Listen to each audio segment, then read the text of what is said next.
Mali la Bamako Ponge dɔgɔtɔrɔso la hakili banabagatɔw ka furakɛyɔrɔ la yan o banabagatɔw ka kulu dɔ bɛ dɔn na jɛnbe foli sen duman kɔrɔ farafinna tile bi yanfan ka laada dunun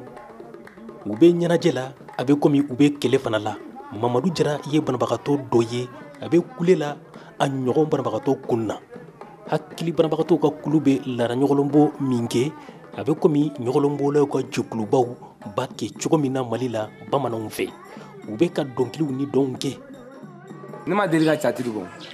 ma deli ka dɔnkili da ala yɛrɛ ye filɛ ala ye sisan ye mɔgɔ min ye dɔnkili da i ye catiri bɔ yan mana don fɛn fɛn la a bɛ ɲɛ n bolo quoi ne y'o mɔgɔ sugu yɛrɛ ye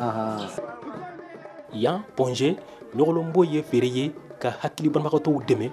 walasa u ka furakɛ Adama Bagayogo si bɛ san 67 la ye ɲɔgɔnlɔnbɔla fɔlɔ ye min ye ni ɲɛnajɛ in nati hakili banabagatɔw ka furakɛ yɔrɔ la yan Ponge san 1983 la 1983 a ka fɔ la ɲɔgɔnlɔnbɔ in nafa ka bon bawo feere do banabagatɔw ma u k'u hakilinaw fɔ.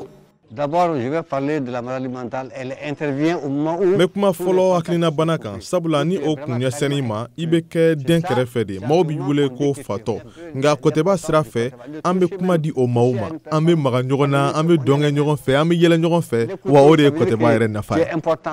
Ce que tu dis est important. ɲɔgɔnlɔnbɔ min bɛ kɛ Ponge kɛnɛyaso la tuma dɔw la gɛlɛya minnu bɛ kɛ sigidaw la a b'olu de bila kɛnɛ kan o la banabagatɔw ka ɲɔgɔnlɔn bɛ kuma fɛɛrɛw sɔrɔ cogo la sigidaw gɛlɛyaw la misali la dugu dɔ kɔnɔ cɛ dɔ jalakira ka binna muso dɔ kan dugudenw bɛ dimine nana ka lamini tuma min a sera ka boli ka dugu bila Sulemani Kulubali ye hakili banabagatɔw ka furakɛla dɔ ye Ponge yan. C'est une technique issue de nos kɔtɛba o y'an ka ladala fɛn kɔrɔ ye mun kɔni jɔsen bɔra bamananya la sabula cogoya do waasa ka kuma an ka sigida gɛlɛyaw kan wa ka hadamadenw olu cɛ fana bɛn. D'assurer la cohésion sociale entre les différentes personnes.